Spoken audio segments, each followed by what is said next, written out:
Astaghfirullah. Nabi Shallallahu Alaihi Wasallam mengatakan, majtama'a qaumun fi baiti min buyutillah yatluna kitaballah wa yatadarasunahu bainahum illa nazalat alaihimus sakinah wa ghasyiyatuhumur rahmah wa haffathumul malaikah wa dzakarallahu fi man indah. Tidaklah sebuah kaum, kata Rasul, berkumpul di salah satu rumah daripada rumah-rumah Allah Subhanahu wa ta'ala, dibacakan padanya ayat-ayat Al-Quran dan hadis-hadis Nabi dan dipelajarinya, kecuali Allah Subhanahu wa ta'ala akan hantarkan para malaikat untuk menurunkan ketenangan, untuk menurunkan sakinah dan juga rahmatnya. Dan kita yang hadir di majelis ta'lim akan dipuja dan dipuji Allah Subhanahu wa ta'ala di hadapan para malaikat yang ada di langit sana. Subhanallah. Hadis ini, Bu, hadis yang luar biasa agungnya bagi kita. Karena orang yang hadir di majelis taklim itu, para malaikat dari mana-mana itu akan datang. Dan mereka akan mengepak-ngepakkan sayapnya di atas kepala kita, seraya mendatangkan ketenangan, kemudian juga mendatangkan rahmat dan juga barakah. Di dalam hadis ini Nabi Shallallahu Alaihi Wasallam tidak mengatakan malaikat mengitari orang-orang kaya, para pejabat, orang-orang yang memiliki pangkat ataupun kedudukan. Tidak. Tapi para malaikat akan berkumpul di orang-orang yang sedang duduk di majelis ini. Itulah keutamaan. Tidak apa-apa kita tidak kaya, tidak punya pangkat ataupun jabatan, tetapi kita dikelilingi para malaikat yang mendoakan kita dan memintakan ampun akan dosa-dosa kita. Cukup sampai di sini? Tidak. Nama kita disebut lagi di langit. Nama ibu-ibu yang hadir di sini ini satu-satu oleh Allah disebut di hadapan para malaikat di langit sana. Hari ini Umi si Fulan ada di situ. Hari ini Umi si Fulan ada di situ. Itu didengarkan para malaikat dan malaikat memuji-muji ibu. Lihat, yang disebut bukan orang kaya. Yang disebut bukan orang yang berpangkat ataupun jabatan, bos-bos, enggak. Orang yang hadir di majelis ta'lim. Yang disebut-sebut kita menjadi selebritis langit. Makanya rugi kalau seandainya ada orang yang memiliki waktu, kemudian ada kesehatan, tidak ada banyak pekerjaan yang menyibukkan, kemudian ada undangan ke majelis ilmu kok tak datang, rugi sekali.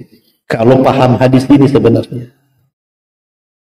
Karena hanya semata-mata ibu datang dari rumah ke sini duduk saja, kemudian selesai mendengarkan pengajian ya kurang lebih 1 jam itu, kemudian ibu pulang, itu dosa ibu sudah diampuni itu.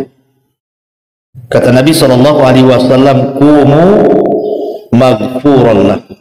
Pergilah kalian, dosa kalian sudah diampuni dan Allah sudah ganti keburukan kalian dengan kebaikan, kata Rasul. Luar biasa, Bu ya. Di majelis taklim itu luar biasa. Ustaz, tapi saya datang habis itu tidur pula, Ustaz. Pulang ditanya suami, Ustaz ngomong apa? Tak tahu. Tidur saya nyandar di tiang tadi. Nggak apa-apa. Tetap ibu dapat pahala. Allah melangkahkan kaki ke masjid. Tapi kalau tidak tidur dan dapat ilmu, Bu, ibu dapat 2 pahala. Pertama, pahala melangkah dari rumah ke majelis taklim. Kedua, pahala ilmu dapat, ibu dapat ilmu. Ma'asyiral muslimat yang dimuliakan Allah Azza wa Jalla, baik kita akan bahas kesempatan pagi ini satu pagi menjelang siang ini, satu hadis Nabi Shallallahu Alaihi Wasallam. Hadis ini pendek, tapi syarat dengan makna. Karena hadis ini adalah hadis yang bisa memperbaiki hati yang rusak. Jadi kalau hati kita rusak, banyak penyakit, maka simaklah hadis ini baik-baik. Ini hadis yang luar biasa, walaupun pendek tapi luar biasa untuk membenahi hati-hati yang rusak. Hadis ini dikeluarkan oleh Imam Muslim pada nomor urut hadis ke-678 atau 6708. Hadis ini dari sahabat Abi Hurairah radhiyallahu anhu. Nabi sallallahu alaihi wasallam bersabda, "Innallaha la yanzuru ila suwarikum wa amwalikum walakin yanzuru ila qulubikum wa a'malikum." Sesungguhnya Allah Subhanahu wa taala tidak pernah memandang rupa-rupa kalian, juga tidak pernah memandang harta-harta kalian. Tetapi yang Allah pandang dari kalian itu adalah hati-hati kalian dan amal perbuatan kalian. Hadis ini dikeluarkan Imam Muslim. Subhanallah. Hadis ini pendek, tapi lihat kandungannya luar biasa. Ma'asyiral muslimat yang dimuliakan Allah Subhanahu wa taala. Nabi Shallallahu alaihi wasallam di sini memberikan arahan kepada kita. Ingat bahwa Allah tidak pernah memandang rupa kita, rupa saya, rupa ibu atau siapa. Ibu mau hitam, kelam lagi, ibu mau putih, ibu mau matang, sawo matang, terbalik. Ya. Ibu mau pesek, mau mancung, mau tinggi, mau rendah, mau cacat, mau sehat, Allah tidak pandang itu. Mau orang merdeka, mau budak, Allah tidak pandang. Allah tidak pernah memandang rupa. Mau suku mana saja, mau kulit seperti apa saja, Allah tidak akan pandang. Dan Allah juga tidak memandang harta. Mau kaya sekali, mau punya perusahaan di mana-mana, mau punya uang miliaran di mana-mana, mau jadi big boss atau apalah namanya, punya jabatan, pangkat, kedudukan, dimuliakan di mata manusia, Allah tak pandang itu semua. Allah tidak memandang. Lalu apa yang jadi pandangan Allah kepada kita? Allah, Rasul SAW katakan, walakin yanzuru ila qulubikum wa a'malikum. Yang Allah pandang itu hati kita. Kemudian setelah hati, amalan kita. Ketika Nabi Shallallahu Alaihi Wasallam mendahulukan hati, baru kemudian amalan, menunjukkan bahwa hati itu yang menentukan amalan.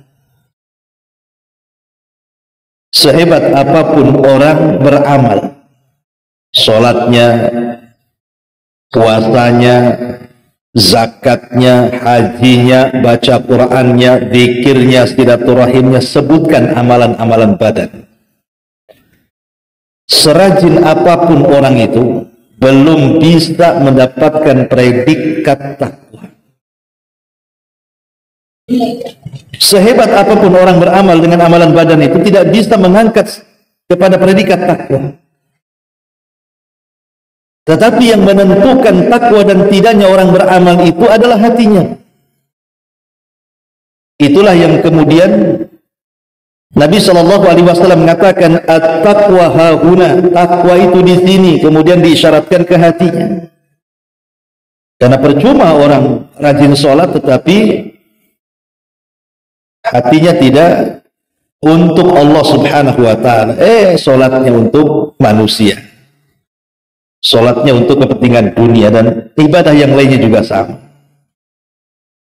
Makanya di sini kenapa yang diperhatikan pertama sebelum amalan itu hati dulu, tata dulu keikhlasan kita, tata dulu ketakwaan kita kepada Allah Azza wa Jalla, baru setelah itu kita beranjak kepada amalan, supaya amalnya itu selaras dengan hatinya. Hadis ini sebenarnya semakna dengan firman Allah Subhanahu wa taala dalam surah Al-Hujurat ayat 13. Di mana Allah Subhanahu wa taala mengatakan, ya ayyuhan nas inna khalaqnakum min dzakarin wa untha wa ja'alnakum syu'uban wa qabaila lita'arafu inna akramakum indallahi atqakum. Wahai manusia, kami ciptakan kalian itu ada laki-laki, ada perempuan, dan kami jadikan kalian bersuku-suku, berkabilah-kabilah, supaya kalian saling mengenal. Kemudian di ujung ayat Allah mengatakan, sesungguhnya orang yang paling mulia di sisi Allah, siapa mereka? Orang kaya? Bukan. Para pejabat? Bukan. Para pemimpin? Bukan juga. Siapa orang yang paling mulia di sisi Allah? Allah katakan, atqakum, orang yang paling bertakwa di antara kalian. Jadi tidak perlu kecil hati. Nggak masalah umpamanya Allah tidak memberikan kekayaan yang banyak kepada kita, pangkat dan jabatan. Tak ada masalah. Bagi seorang muslim tak ada masalah.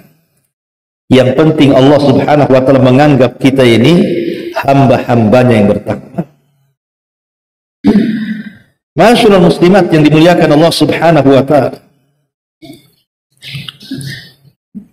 Dari hadis ini kita tahu bahwa Allah tidak pernah memandang fisik.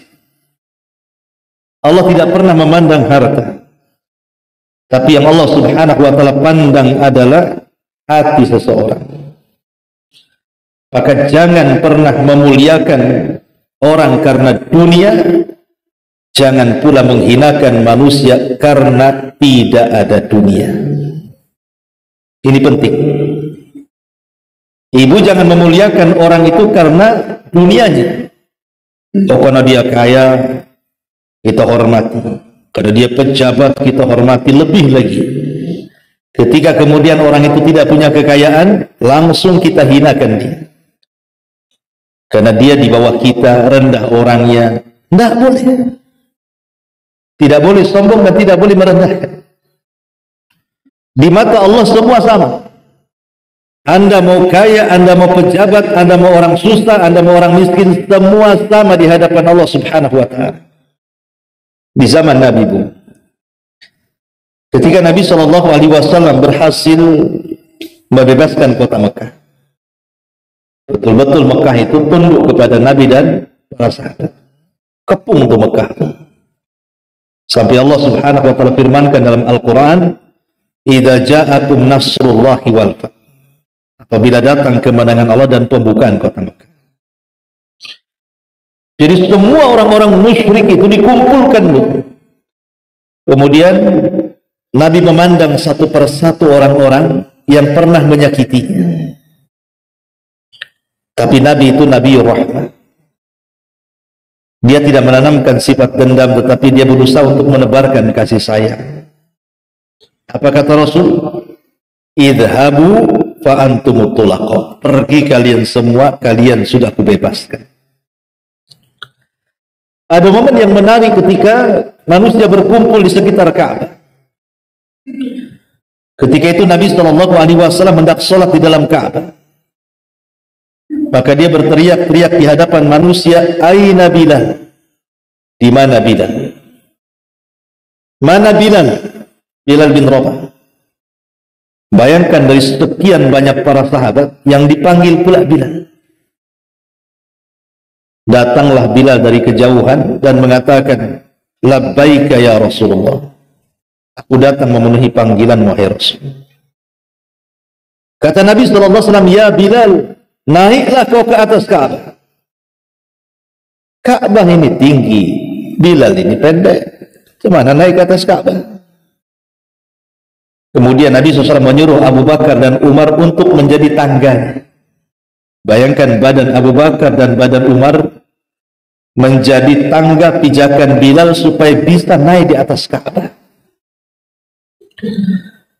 Ketika kemudian Bilal mulai menginjak anggota badan Abu Bakar dan juga Umar supaya bisa naik ke atas Ka'bah untuk mengumandangkan azan pertama kali di Mekah.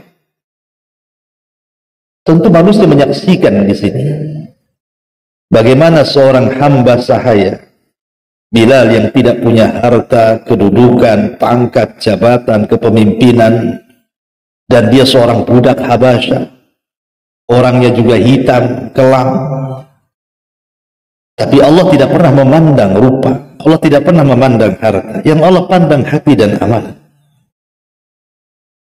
Manusia memandang sampai ada yang mencemooh Bilal bin Rabah. Maka mulailah Bilal kemudian di atas Ka'bah, semua di bawahnya, termasuk Nabi ada di bawah, dia di atas. Maka Bilal mulai mengumandangkan azan, dan itu azan pertama. Kenapa Nabi SAW melakukan hal yang seperti itu di hadapan masyarakat Mekah ketika pengepungan Mekah itu? Nabi ingin menunjukkan kepada penduduk Mekah dengan memerintahkan Bilal untuk naik ke atas Ka'bah lewat pundak Abu Bakar dan Umar sampai di atas Ka'bah, dan dia teratas semuanya di bawah. Rasul ingin katakan Islam itu seperti ini. Islam itu seperti ini. Bahwa kemuliaan itu bukan karena dunia, kemuliaan itu bukan karena pangkat ataupun jabatan. Sebagaimana hina itu karena tidak ada dunia, bukan berarti hina itu karena tidak punya pangkat, jabatan, atau orang rendahan. Islam tidak pernah memandang itu. Walaupun Bilal budak Habasyah berkulit hitam, tapi karena hatinya penuh dengan ketakwaan, maka dia jauh lebih mulia dibandingkan Abu Jahal yang kaya raya, dibandingkan Umayyah bin Khalaf, dibandingkan Abu Lahab, dan orang-orang besar lain. Kenapa Bilal bisa lebih mulia di antara mereka? Karena itu yang dipandang Allah. Allah hanya memandang hati, dan Allah hanya memandang amalan kita. Satu hari disebutkan dalam sebuah hadis yang dikeluarkan Imam Bukhari, seorang laki-laki lewat di hadapan Rasul. Maka beliau pun bertanya kepada para sahabatnya, bagaimana pendapat kalian tentang orang yang lewat itu? Lah, kebetulan orang yang lewat itu orang kaya, yang punya jabatan dan kedudukan. Maka sahabat langsung mengatakan, hariyun in khataba an yunka, wa in syafa'a an yushfa, wa in qala an yustama. Kata para sahabat Rasul, orang itu bukan orang biasa yang lewat itu. Dia kalau meminang seorang wanita, layak untuk diterima pinangannya. Kalau dia meminta perlindungan, layak untuk dipenuhi perlindungannya. Kalau dia bicara, layak untuk didengar kata-katanya. Kemudian Rasul terdiam. Selepas orang ini lewat, datang pula orang lain lewat. Yang lewat ini rupanya orang miskin, orang tak punya, tidak punya harta, tidak punya pangkat, tidak punya jabatan, orang rendah lewat. Kata Rasul kepada para sahabat, kalau yang itu macam mana pendapat kalian? Katanya. Maka sahabat mengatakan, hariyun in khataba alla yunka, wa in syafa alla yushaffa, wa in qala alla yustam. Oh, kalau yang itu, kalau dia minang pasti ditolak Nabi. Dia orang miskin gitu. Ya, kalau minta bantuan tak layak dibantu tuh orang itu. Kalau dia ngomong, siapa yang mendengar dia, katanya. Tapi lihat ujung hadis endingnya. Apa kata Rasul? Kata Nabi SAW, hadza khairun min mil'il ardi mithla hadza. Kemudian Rasul mengatakan di hadapan para sahabat, adapun orang yang kedua, yang miskin itu, yang kalian katakan kalau meminang tidak layak diterima pinangannya, yang kalau minta bantuan tidak layak dibantu, kalau ngomong tidak layak didengar. Kata Rasul, sungguh orang ini lebih baik daripada seluruh kekayaan dunia yang seperti ini. Lihat, kenapa Nabi Shallallahu Alaihi Wasallam, bukan berarti Rasul hendak membela orang miskin, tidak. Tapi Nabi SAW melihat orang yang kedua ini, walaupun dia miskin tapi hatinya bersih, amalannya baik. Kata Rasul, orang ini jauh lebih baik dibandingkan orang kaya. Bahkan kekayaan satu dunia tidak lebih baik daripada orang ini, kata Rasul. Lihat bagaimana Nabi Shallallahu Alaihi Wasallam memberikan sebuah keterangan kepada kita bahwa tidak perlu sedih, tidak perlu gundah gulana, tidak perlu stres hanya gara-gara umpamanya dia tidak sekaya orang lain. Tapi jangan pula sudah miskin rusak pula hatinya. Itu namanya jatuh ketimpa-timpa, bukan ketimpa tangga, ketimpa-timpa. Karena orang miskin sombong itu, Bu, itu lebih besar dosanya dibandingkan orang kaya sombong. Ibu udah miskin, sombong, miskin kok sombong. Itu lebih besar dosanya daripada orang kaya sombong. Kenapa orang kaya sombong lebih rendah dosanya dibandingkan orang miskin sombong? Karena orang kaya itu, Bu, sombong wajar, ada yang disombongkan. Orang kaya sombong wajar, dia punya kekayaan, sombonglah dengan kekayaannya. Loh, orang miskin sombong apa yang mau disombongkan? Mau moto di depan mobil orang, selfie, ini mobil saya katanya. Atau nengok ada rumah bagus, selfie di depan rumah orang. Gimana ceritanya? Ya, walaupun Allah tidak memberikan kekayaan seperti orang-orang kaya itu, tidak apa-apa, yang penting ibu kaya hati. Ibu kaya hati, bersih hati, amalan juga baik, itu kita lebih baik di hadapan Allah dibandingkan mereka. Karena Allah tidak pernah melihat fisik dan kekayaan, Allah hanya melihat hati. Ma'asyiral muslimat yang dimuliakan Allah Subhanahu wa ta'ala, tapi jangan pula dijadikan dalil hadis ini. Kan Nabi mengatakan Allah tidak memandang fisik, Allah tidak memandang harta, yang Allah pandang hati. Berarti kan yang penting hatinya baik, Ustaz.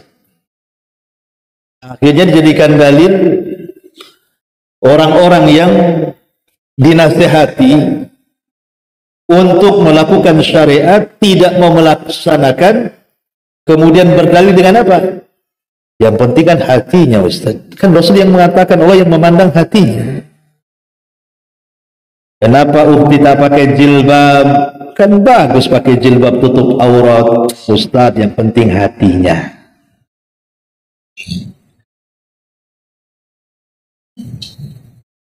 Kalau bisa itu ya sholatlah.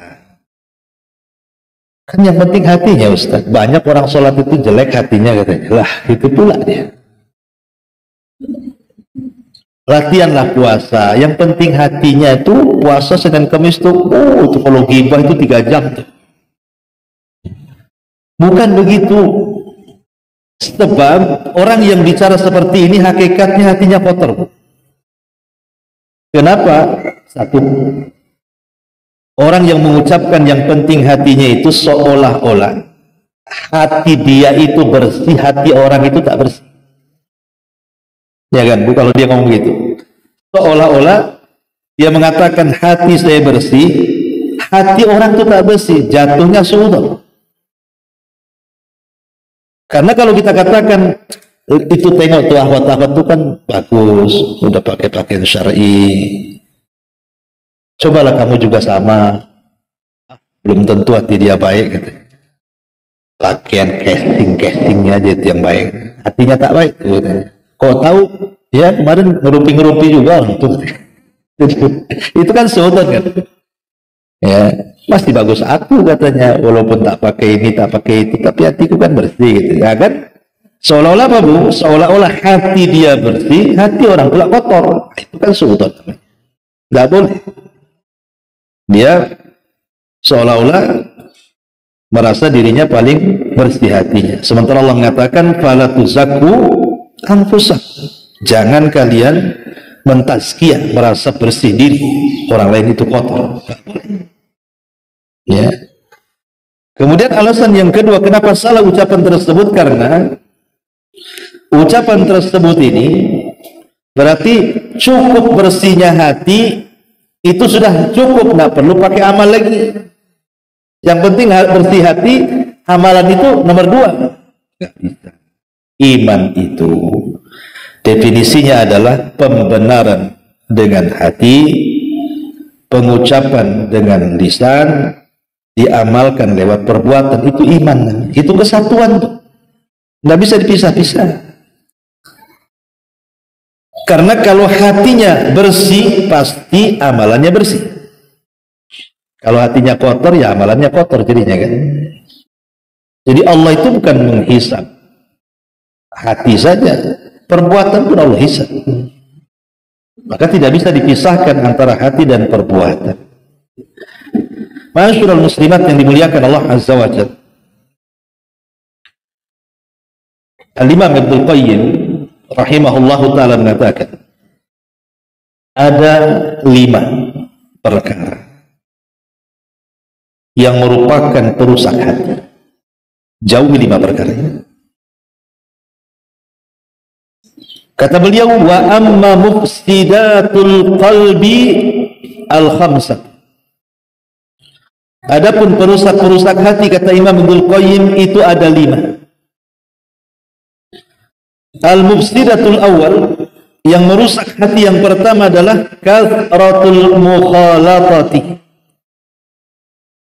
banyak bergaul, over dalam bergaul, berlebihan dalam bergaul. Islam tidak melarang ibu berkawan, bertetangga, mengunjungi tetangga, ngobrol sama tetangga, ngobrol sama kawan. Islam tak melarang. Cuman kalau sudah over, sudah berlebihan, itu yang jadi masalah. Apalagi tidak melihat-lihat kawan, apakah ini kawan ini baik atau tidak, nggak disaring. Yang penting banyak kawan, banyak kenalan, tanpa melihat apakah ini orang baik, tidak baik, ahli ibadah, bukan ahli ibadah. Itu bahaya. Ini bisa merusak hati. Bisa merusak hati. Karena yang namanya pertemanan itu, kata orang Arab, as-sahibus sahib. Teman itu narik. Kita orang susah, kemudian berkawan dengan semua orang kaya, hati mulai rusak. Kapan aku kayak dia? Mulai itu. Ya. Kita orang susah, Bu. Ibu-ibu mamanya kan berkawan dengan istri-istri pejabat yang make upnya tebal 1 meter tuh, Bu. Yang lipstiknya, yang itunya, yang wow. Pikir kan itu. Kasih pulang ngaca. Kok pipiku nggak kayak dia? Iyalah, dia sauna ibu depan kompor, ya kan beda, Bu, hasilnya. Ya. Akhirnya hatinya rusak kan, Bu, karena mandang tasnya branded, itu merek-merek brandednya itu, yang pakaiannya ini, sementara ibu ya biasa-biasa saja. Akhirnya apa? Bukan hanya itu, mulai malu, nggak pede. Terakhir apa? Korbannya siapa, Bu? Suaminya korbannya lah. Belikan lepas kayak dia, habislah suaminya tuh. Ya. Jadi kathratul mukhalatah ini dibatasi kalau bisa. Jangan terlampau over dalam bergaul. Kalaupun harus bergaul, carilah kawan-kawan yang baik supaya hati kita terjaga. Kalau bisa sekufu, sekufu itu maksudnya seimbang, baik dari segi harta, dari segi pendidikan. Ya, kalaupun kita ini punya kawan orang-orang yang mungkin di atas kita itu, ya tidak ada masalah selama mereka orang baik. Tetapi kalau bisa ya jangan over. Ya berkawan sekedarnya. Kalaupun mau dijadikan bahasa kerennya apa? Gebetan tuh apa tuh? Yang kawan akrab banget itu ya, gebetan ya. Itulah. Kalaupun harus kawan yang paling dekat dengan kita untuk teman cerita, teman curhat, teman apa, lihat baik atau tidak.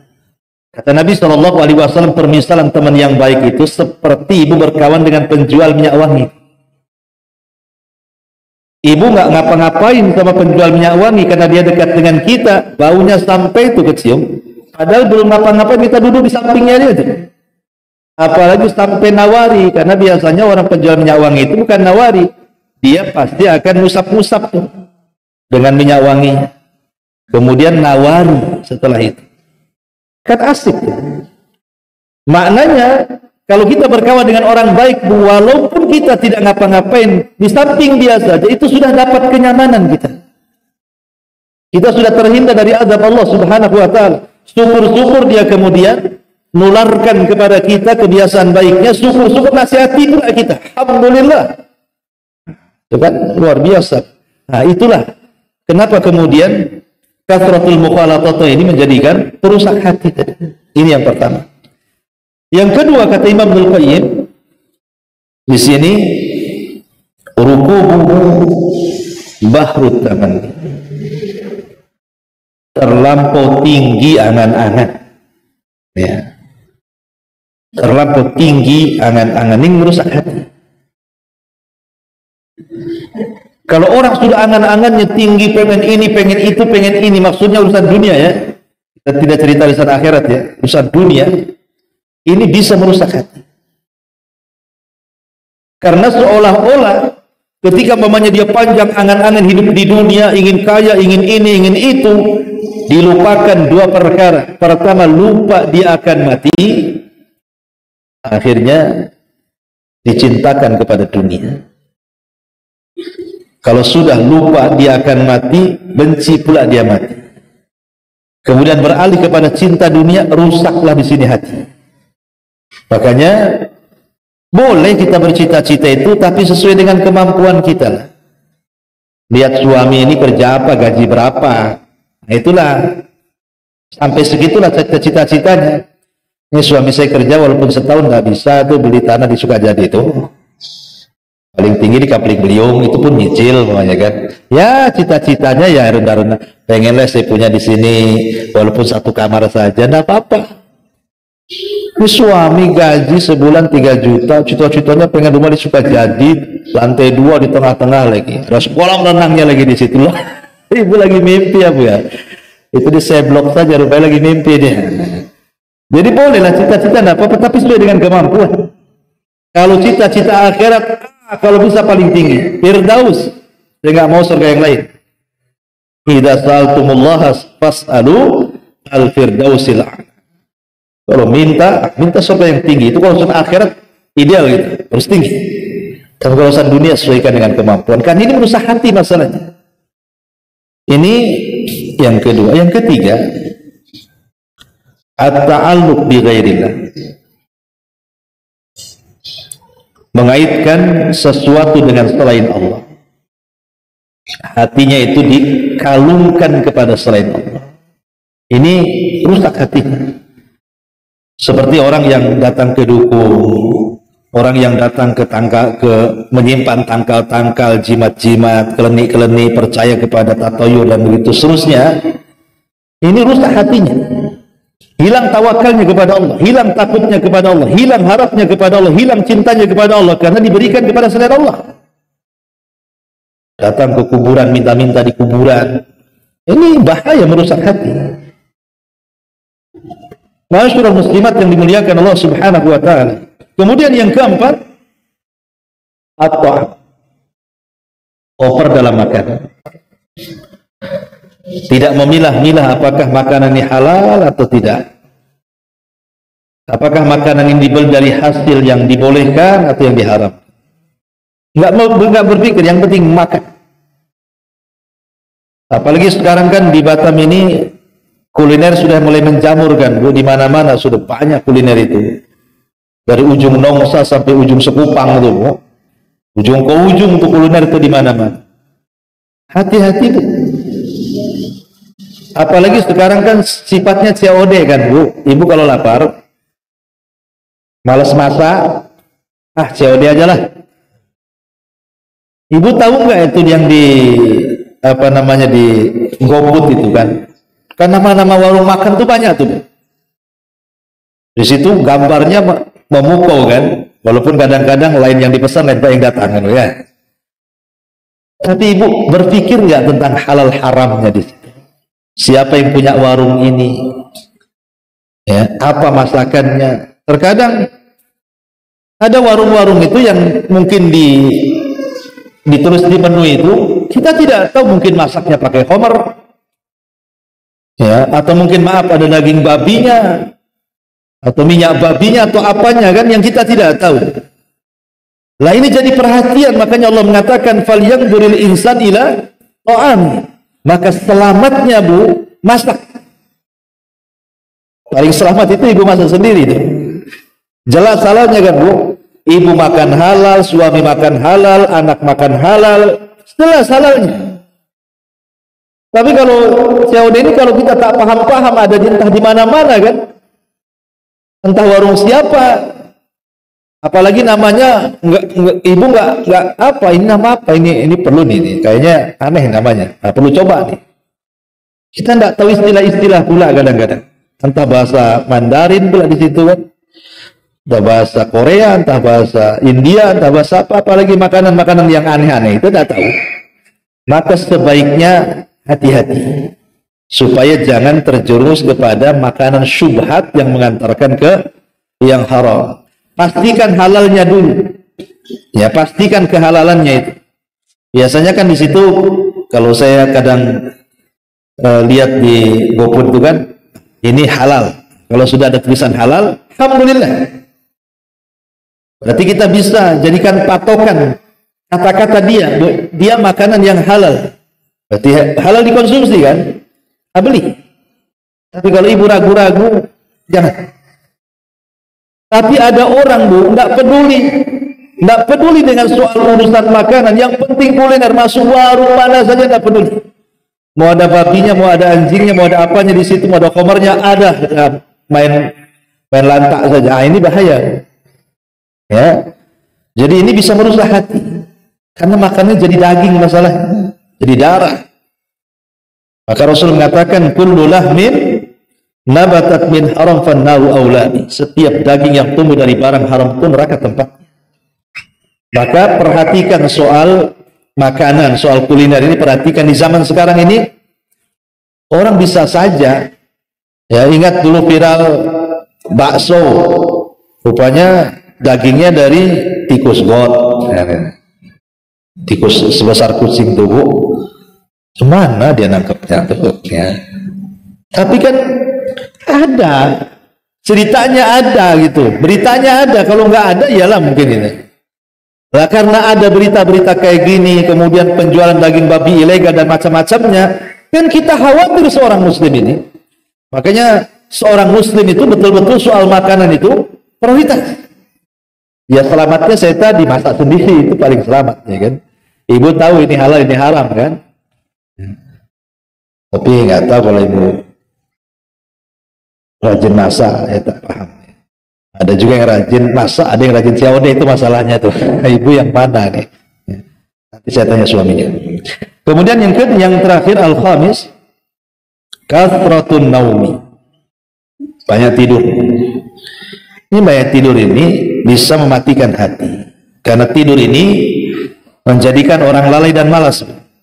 Makanya kurangi tidur itu, terutama setelah subuh. Jangan tidur.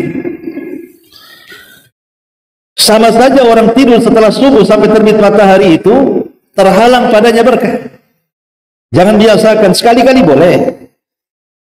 Sekali-kali memang tidak ada hukumnya tidur setelah subuh itu, enggak. Cuman kita terhalang berkah di situ. Kan rugi berkah turun kita nggak dapat. Sementara di waktu-waktu harusnya kita tidur, tak tidur pula pada isya gitu ya. Harusnya kita tidur, malah begadang sampai jam 1, jam 2 tidur, subuh bablas kan.